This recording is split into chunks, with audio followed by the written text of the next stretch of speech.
Olá, alunos que vão fazer essa prova do ENAD esse ano. Eu sou a professora Jaqueline Raimann e a gente está aí numa jornada pelo direito ambiental e chegando agora, nos aproximando do final. Eu quero conversar com vocês sobre a Lei Florestal, que é a Lei 12.651 de 2012, e com isso a gente encerra os assuntos que tem grande chance de aparecer na tua prova, tá? Então vamos lá, vamos dar uma olhadinha no que diz essa lei, alguns assuntos bem relevantes para a gente conversar. Então, alguns conceitos legais que dão continuidade à proteção dos chamados espaços territoriais especialmente protegidos.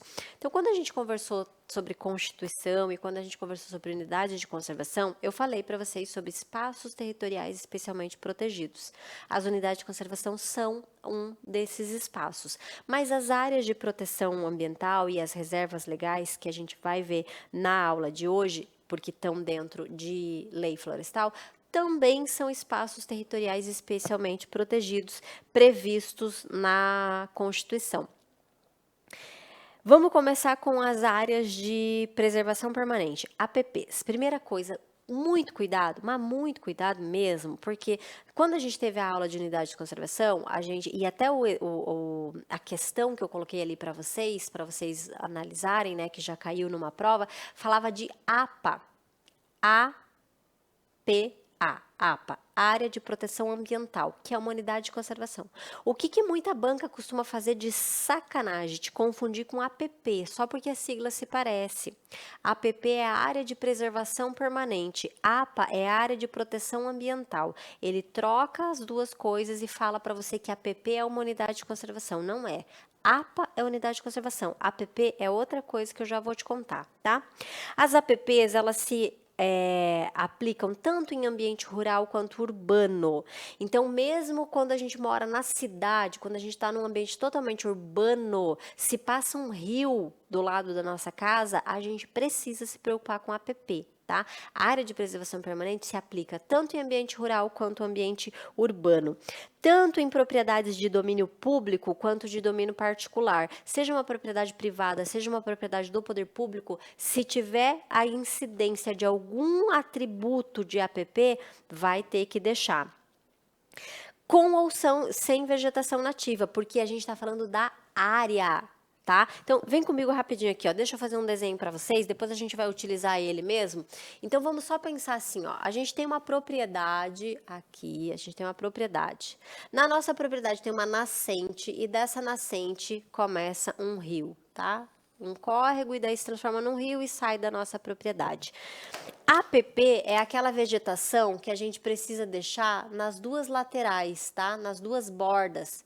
A gente costuma chamar de mata ciliar. Esse é um exemplo de APP, existem outros, tá? Então, nas duas margens do rio, a gente vai deixar a vegetação nativa aqui, tá? E aí, o que eu coloquei ali para vocês é o seguinte, imaginem que a questão trouxesse para vocês um enunciado ou até mesmo um desenho e mostrasse isso aqui. Esse é o rio, essa é a minha propriedade. Nesta margem do rio, a gente está vendo a vegetação nativa. Então, tem área de preservação permanente aqui? Tem APP? Tem. E aí ele pega e te pergunta o seguinte, e na outra margem do rio, que não tem nada, foi tudo cortado, tem APP sim ou não? Sim, tem. Porque a gente está falando da área. A gente não está falando só da vegetação, a gente está falando da área. Esta área aqui, mesmo que já tenha sido cortada a vegetação, continua sendo APP sim ou não? Sim, continua sendo uma APP. A diferença é que aqui a gente tem uma APP degradada, isso é crime ambiental, e aqui a gente tem uma APP legal, com tudo certo, dentro das regras, que eu já vou mostrar para vocês quais são, tá? Então, a gente está se referindo não só à vegetação, mas também à área, tá? Então, aqui é a área de preservação permanente, aqui também é a área de preservação permanente. Vamos voltar aqui. Então, tendo a vegetação nativa ou exótica, cuja proteção se dá por meio de lei ou ato do poder público em que há obrigação real de manutenção da vegetação dessa área. Eu vou mostrar para vocês quais são as regras, o que tem ou não que fazer nessas áreas de preservação permanente. Então, vamos lá. E aí, o que é considerado?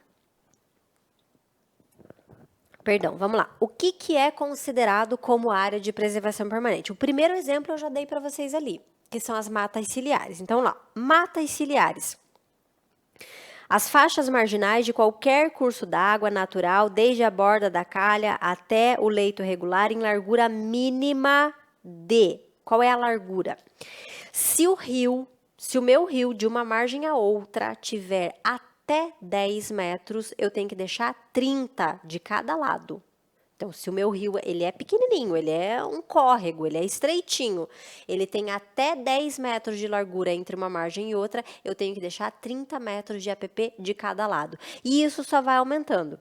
Se o rio tem de 10 a 50, eu deixo 50 de área de preservação permanente. Se ele tem de 50 a 200 de uma margem a outra, eu tenho que deixar 100 metros de cada lado de área de preservação permanente, até que a gente chega no mais de 600. Se de uma margem do rio até a outra eu tenho mais de 600 metros, ai, professor, isso não acontece. Acontece, Rio Amazonas, nossa, o tempo todo. É extremamente largo, são quilômetros entre uma margem e outra, tá?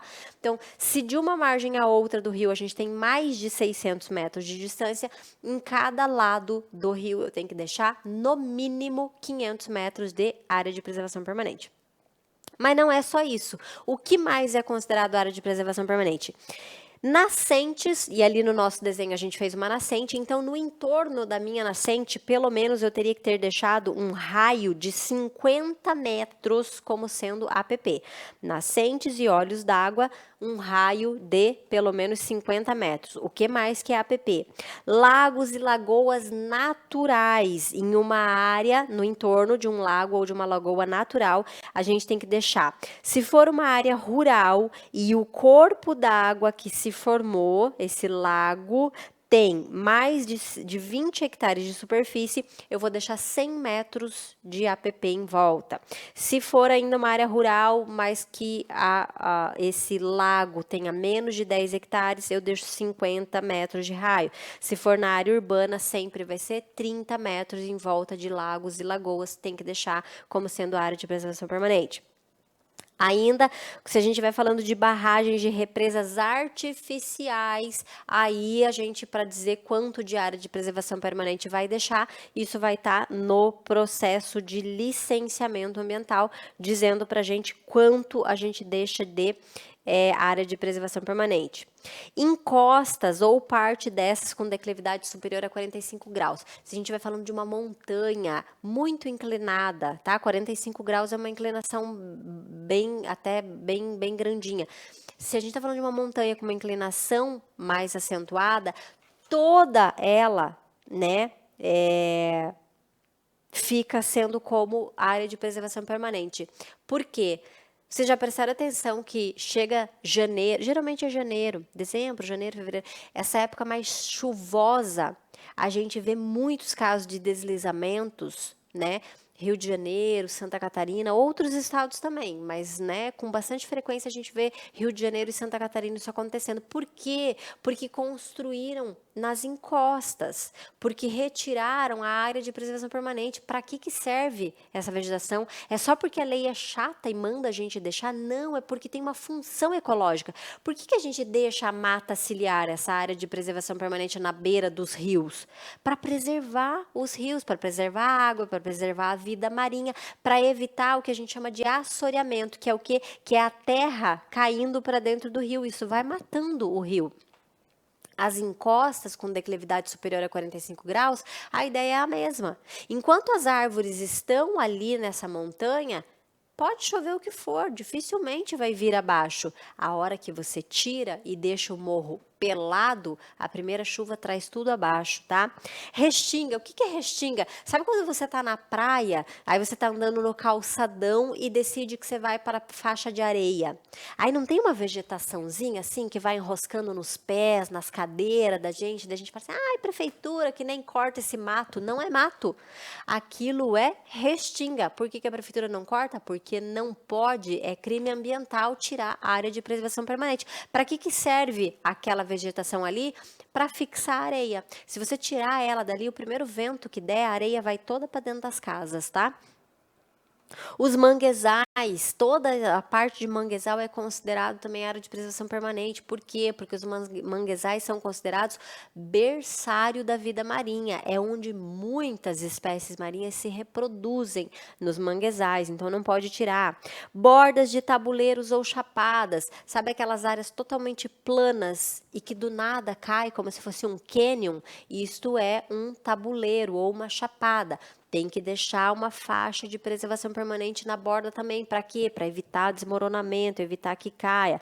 Topo de morros ou montanhas ou serras acima de 100 metros ou com inclinação superior a 25 graus, todo o terço superior se torna a área de preservação permanente.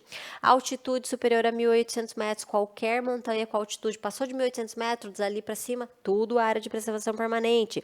Veredas são savanas brasileiras encontradas em solos hidromórficos, ou seja, ambiente brejoso, muito úmido, muito alagado, muito molhado, é considerado área de preservação permanente também, tá?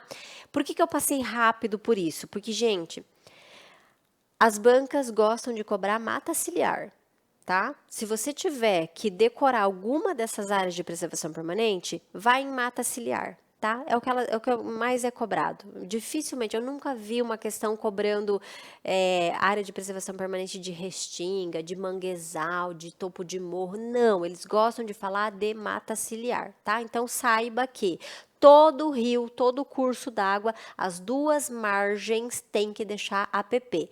Em que tamanho, professora? Depende da largura do rio. Conforme o rio vai ficando mais largo, maior é a faixa de área de preservação permanente.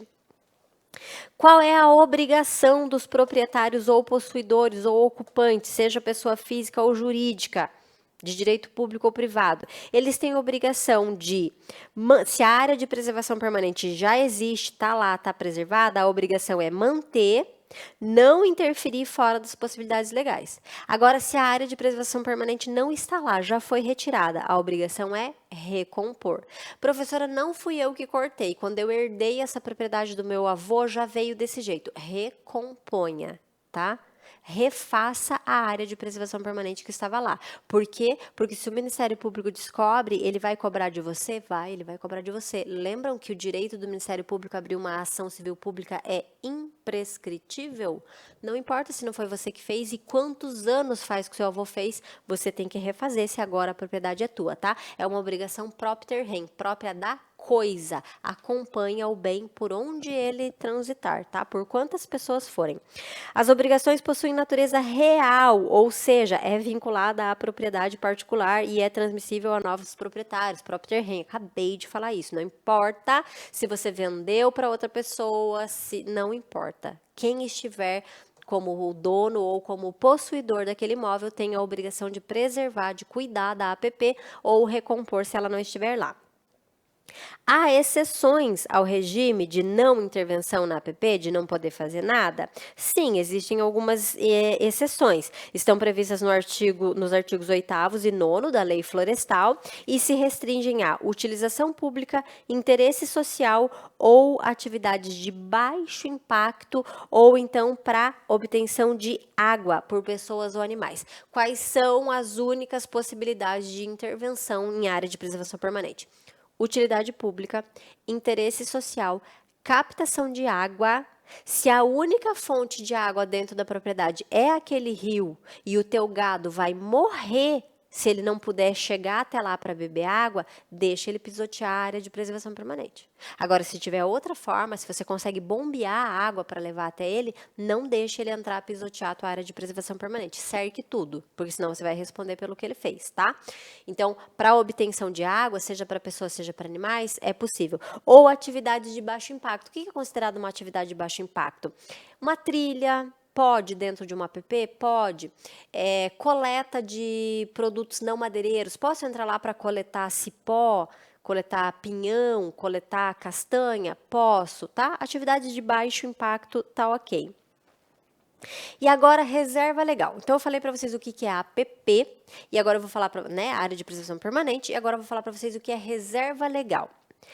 Eu falei para vocês que a área de preservação permanente, então vem comigo de volta aqui no meu desenho, ele não está muito bonito, mas ele vai ser útil para a gente. Então, essa é a nossa propriedade aqui, tá? Eu falei para vocês que a APP, ela se aplica tanto ao ambiente rural quanto urbano. Então, se isso aqui for uma chácara minha, uma fazenda minha no ambiente rural, tem rio, vai ter que ter APP. Se isso aqui for minha propriedade na cidade, é a minha casa, minha casinha está aqui no canto, passa um rio dentro da minha propriedade, tem que ter APP também. Tanto faz se é ambiente rural ou urbano, tem que ter APP. Já a reserva legal, que é o que a gente vai passar a conversar agora, ela só se aplica em ambiente rural.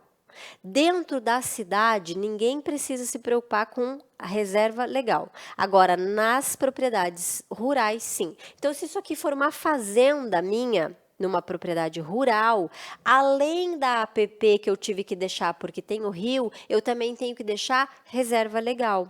Então, a grande diferença, né? A primeira grande diferença, APP tanto faz se é ambiente rural ou urbano, enquanto a reserva legal só no ambiente rural. A APP, gente, você tem que olhar para a propriedade, como se você fosse olhar para o mapa da propriedade e dizer, tem alguma coisa que justifique eu ter APP, sim ou não? Então, tem nascente, preciso de APP. Tem rio, preciso de APP. Tem restinga, preciso de APP. Tem manguezal, preciso de APP. Se tiver alguma daquelas coisas que eu contei para vocês, precisa de APP. Mas se não tiver nada disso, eu preciso ter APP. Se aqui não tivesse o rio, eu ia precisar de APP? Não preciso. A APP guarda relação com as características físicas do meu imóvel. Se tem aquela característica, eu preciso de APP. Se não tem a característica, não preciso. Diferente da reserva legal. A reserva legal, ela é uma obrigação legal de toda propriedade rural. Independente de ter rio lá dentro, de ter nascente, de ter plantio de soja, de milho, criação de boi, floresta, não interessa. É uma propriedade rural, obrigatoriamente você tem que deixar um pedaço como sendo reserva legal, tá? Este pedaço é um percentual da minha propriedade. E agora eu vou contar para vocês que percentual é esse, tá? Para eu dizer para vocês qual é o percentual, a gente precisa fazer duas perguntas. A primeira pergunta é a Amazônia legal? Então, é a Amazônia legal? Essa é a minha propriedade, né? A gente está olhando para a minha propriedade e vai dizer qual é o percentual que eu tenho que deixar de reserva legal. Então, a primeira pergunta que eu faço, é a Amazônia legal, a minha propriedade? E aqui, deixa eu só abrir um parênteses com você. Você sabe o que é a Amazônia legal? A Amazônia legal não é sinônimo do estado do Amazonas. A Amazônia legal não é sinônimo da floresta amazônica. A Amazônia Legal, assim que acabar a aula, você vai colocar no Google e vai dar uma procurada, você vai ver que a Amazônia Legal é mais de 50% do nosso país. Mais de 50% do Brasil está dentro do que a gente chama de Amazônia Legal. A Amazônia Legal pega todo o estado do Amazonas, pega Tocantins, Pará, Acre, parte de Mato Grosso do Sul.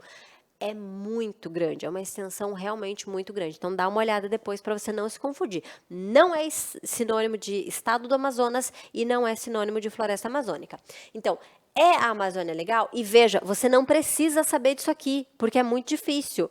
Para saber se a gente está dentro da Amazônia legal ou não, é coordenada geográfica. Então, o enunciado tem que te trazer essa informação. O enunciado vai ter que te contar se a gente está ou não está dentro da Amazônia legal. Você não é obrigado a saber isso, tá? Então, eu perguntei, é a Amazônia legal? A gente tem duas possibilidades de resposta. Uma delas é sim, é a Amazônia legal. E a outra é não, não é a Amazônia legal. Se a resposta for sim, é a Amazônia legal, aí eu tenho que fazer uma segunda pergunta. Qual é a pergunta? Qual a vegetação? Qual a vegetação nativa desse local? Por quê? Porque eu tenho três possibilidades de resposta aqui. Eu estou dentro da Amazônia Legal? Sim. Qual é o tipo de vegetação? Pode ser uma vegetação de floresta, e aí sim a gente está falando da floresta amazônica. Pode ser uma vegetação de cerrado, como pode ser uma vegetação de campos gerais. Existem essas três possibilidades de resposta, tá? Enquanto você copia, deixa eu tomar um golinho de água.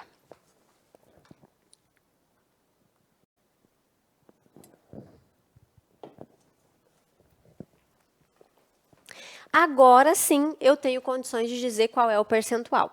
Se eu estou sim dentro da Amazônia Legal e a minha vegetação é de floresta, 80, vou colocar em outra cor, o azul que eu ainda não usei. 80% da minha propriedade vai ser reserva legal e eu só posso usar o que sobra, 20%. Se eu estou sim dentro da Amazônia Legal e a minha vegetação é de cerrado, 35% da minha propriedade vira reserva legal e eu só posso usar os outros 65%. Se eu estou sim dentro da Amazônia Legal e a minha vegetação predominante é Campos Gerais, 20% vira reserva legal e eu posso usar os outros 80%. Se a minha resposta for não, é Amazônia Legal? Não. Não precisa fazer mais nenhuma pergunta. É sempre 20%, tá? 20% da minha propriedade obrigatoriamente vira reserva legal. Vamos voltar lá para o slide? Então, olha só. Reserva legal representa uma porção de área do imóvel rural, porque só se aplica ao rural, sem prejuízo do que a gente já tem de APP. Veja que eu não falei para vocês, já que é rural, então, e já tem APP, não precisa de reserva legal? Não, tem APP e tem que ter reserva legal também. Independente de ter a reserva legal sempre vai ter que ter. Cobertos com vegetação nativa, que obriga o proprietário a mantê-lo e conservá-lo. Assim como a APP, a reserva legal também tem que ser mantido e conservá-lo. Cortar a reserva legal, crime ambiental. A reserva legal se diferencia da APP por se tratar de um percentual fixo, sempre, tá? Da área do imóvel rural, que deve ser coberto com vegetação nativa. Então, diferente da APP, que depende de eu olhar e falar, tem rio, não tem, tem nascente, não tem, a reserva legal não depende disso, é sempre um percentual fixo. E aí, qual é esse percentual? Isso aqui tudo eu já contei para vocês, se for dentro da Amazônia Legal, pode ser que seja 80%, 35% ou 20%, depende se é floresta, cerrado ou Campos Gerais. E se não for na Amazônia Legal, todas as outras regiões do país, sempre 20%. Tá? Deixa eu passar aqui. A reserva legal deve ser conservada com cobertura de vegetação nativa pelo responsável pelo imóvel, seja uma pessoa física ou jurídica, de direito público ou privado, assim como o APP, tá? Tem que manter aquela área como vegetação nativa. Diferente da APP, que eu falei para vocês, quais são as possibilidades de uso da APP? Utilidade pública, interesse social, baixo impacto ou captação de água para humanos ou animais. São as únicas 4 possibilidades de fazer intervenção em APP. Reserva legal é um pouco mais brando, reserva legal é um pouquinho mais suave a coisa. Então, dentro de uma reserva legal é admitida exploração econômica, mediante plano de manejo sustentável, previamente aprovado pelo órgão ambiental competente. Então, pode, inclusive, cortar madeira, dá para cortar árvores da reserva legal, desde que tenha plano de manejo. O que é o plano de manejo? O plano de manejo é eu planejar, é eu dizer para o órgão ambiental assim, olha, eu tenho a minha área de reserva legal. Eu quero explorar economicamente, eu não quero deixar tudo parado, eu preciso de dinheiro. Então, o meu plano é o seguinte, eu vou, durante 20 anos, eu vou explorar. Então, a cada ano, eu entro lá e corto um pouquinho. Eu corto 1/20 da área. No segundo ano, eu corto mais 1/20. E depois mais 1/20. Vocês concordam comigo que quando ele chegar no último ano, no ano 20, ele vai cortar o último 1/20 dele. Aquele primeiro que ele cortou lá no ano 1 já cresceu, aquela floresta já está bem recuperada, bem regenerada, porque ele levou 20 anos explorando. Isso é plano de manejo sustentável. Em momento nenhum a reserva legal dele vai ficar pelada. Não é chegar para o órgão ambiental e falar assim, eu vou no primeiro ano cortar tudo e depois eu passo 20 anos sem cortar nada. Não, você vai deixar o solo exposto, você vai degradar o meio ambiente, não é assim que as coisas funcionam. Então, é ir explorando devagarzinho, sem que em momento nenhum a área fique pelada. Daí pode. E pode somar a área de preservação permanente com reserva legal, quando ela ocupa uma grande propriedade, né, uma área muito grande. Então, eu falei para vocês, imaginem uma propriedade dentro da Amazônia Legal, cuja vegetação nativa é de cerrado. 35% tem que deixar de reserva legal, beleza. 35% é reserva legal, só sobrou 65%. Só que dentro da tua propriedade passa um rio, que não é estreito, é um rio largo. Tem 3 nascentes de água. Vocês concordam que já agora tudo virou área de preservação permanente? Porque tem rio, tem nascente, tem um monte de área de preservação permanente. Mais os 35% que era reserva legal. Chega uma hora que não sobra nada. Então, o que a lei florestal fez foi prever situações em que a gente permite que você compute um em cima do outro. Ó, será admitido o cômputo das APPs no cálculo da reserva legal do imóvel, desde que 1. O benefício previsto não implique a conversão de novas áreas para uso alternativo do solo. O que seria converter uma nova área? Você já tem a APP e você já tem a reserva legal. Daí você chega para o órgão ambiental e fala assim, mas eu quero dizer que a minha reserva legal está em cima do que existe de APP. Aí o órgão ambiental pergunta, e o que você vai fazer com aquela área que você tem ali de reserva legal, de floresta nativa? Você vai fazer o quê? Eu vou cortar e vou plantar soja. De jeito nenhum, você está convertendo uma área preservada para um uso alternativo. Não pode. Segundo requisito, a área a ser computada esteja conservada ou pelo menos em processo de regeneração. Volta comigo aqui no nosso exemplo. Eu estou querendo dizer para o órgão ambiental que eu quero que a minha reserva legal seja em cima do que tem de APP. É isso que eu quero que ele permita que eu faça. Ó, tá vendo como eu já tenho um monte de APP aqui? Eu quero que a minha reserva legal seja em cima. Beleza. O órgão ambiental me pergunta assim, mas é esse lado ou é esse lado? Eu digo, esse aqui. Como assim? A tua APP aqui está degradada, a tua APP aqui está toda esculhambada, nem tem vegetação nativa. E você está querendo me dizer que ainda a reserva legal vai ser aqui? Não pode. O segundo requisito é que a área a ser computada esteja conservada ou, no mínimo, em processo de regeneração. Então, eu já tinha que estar regenerando aquela área para ser aprovado. E o terceiro e último requisito é que o proprietário ou possuidor tenha feito a inscrição no CAR. Eu já vou falar para vocês o que é o CAR, o Cadastro Ambiental Rural, tá? Nesse caso, valerá o regime da APP, que é o mais rígido. Se eu coloquei a reserva legal em cima da APP, qual regime eu vou usar? O da APP, que é o mais rígido. É dispensável o inciso 1 aqui, né, que o benefício previsto não implique em conversão de nova área, quando a APP conservada ou em processo de recuperação, somada às demais áreas de vegetação nativa do imóvel, ultrapassa 80%. Então, assim, já não está sobrando nada para eu plantar, para eu fazer alguma coisa, aí o órgão ambiental dá uma aliviada para mim, tá? O artigo 15 da Lei Florestal, que admite o cômputo das áreas de preservação permanente no cálculo do percentual da reserva legal, não retroagem para alcançar situações consolidadas antes da sua vigência. A lei é de 2012, só vai permitir isso de 2012 para frente. Situações anteriores que já existiam não pode.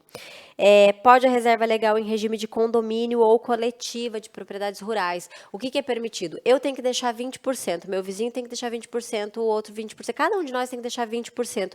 O que a gente resolve que a gente vai fazer então? Quanto que dá o meu 20% mais o teu 20%? Dá 2 hectares. Quando soma todos nós. Então, a gente vai comprar uma área de 2 hectares, vai preservar ela inteira e vai dizer para o órgão ambiental, aquela área é a reserva legal, minha, dele e dele. A gente fez uma reserva legal em condomínio. Isso é permitido? É permitido, sim. O que é o cadastro ambiental rural que eu acabei de falar para vocês, de forma bem rápida e simples? É um cadastro que todo proprietário rural obrigatoriamente tem que fazer desde 2012. Ele é como se fosse uma declaração de imposto de renda, porque ele é autodeclaratório. O proprietário rural, ele entra no site do Ministério do Meio Ambiente, baixa o programa e ele declara tudo que ele tem dentro da propriedade. Ele vai desenhar, ele vai delimitar a propriedade, ele vai colocar se tem uma nascente, se tem um rio, se tem a reserva legal, se ele planta soja, se ele cria animal, se ele tem uma casinha, ele põe tudo ali dentro, tá? É uma forma do governo, desde 2012, fazer o controle mesmo de como as propriedades rurais estão sendo utilizadas no Brasil. E o último assunto que eu quero falar para vocês rapidamente aqui é sobre servidão ambiental. A servidão ambiental é um instrumento que possibilita ao proprietário ou possuidor de imóvel, por instrumento público ou particular, ou por termo firmado perante o Cisnama, limitar o uso de toda ou parte da sua propriedade para preservar, conservar ou recuperar os recursos ambientais existentes em favor de um terceiro. O que é servidão ambiental? Eu não tenho reserva legal, mas o meu vizinho tem sobrando. Posso negociar com ele? Posso. É permitido. Isso pode ser feito de forma gratuita ou onerosa, é ele que decide. Por tempo determinado ou indeterminado, a gente conversa. Qual é a única regra a ser observada? A gente precisa estar dentro do mesmo bioma. Ele nem precisa ser meu vizinho. Eu posso estar pedindo servidão ambiental para alguém em outro estado do Brasil? Posso, desde que ainda seja o mesmo bioma. Então, é Mata Atlântica, é Floresta Amazônica, é Cerrado, é Caatinga, a gente tem que estar dentro do mesmo bioma, a gente pode daí sim fazer essa contratação de servidão ambiental, certo? Então, gente, era isso que eu tinha para conversar com vocês sobre direito ambiental. Desejo a vocês uma excelente prova, vocês têm bastante conhecimento, bastante conteúdo, vão com calma que vai dar tudo certo e nos vemos numa próxima aula.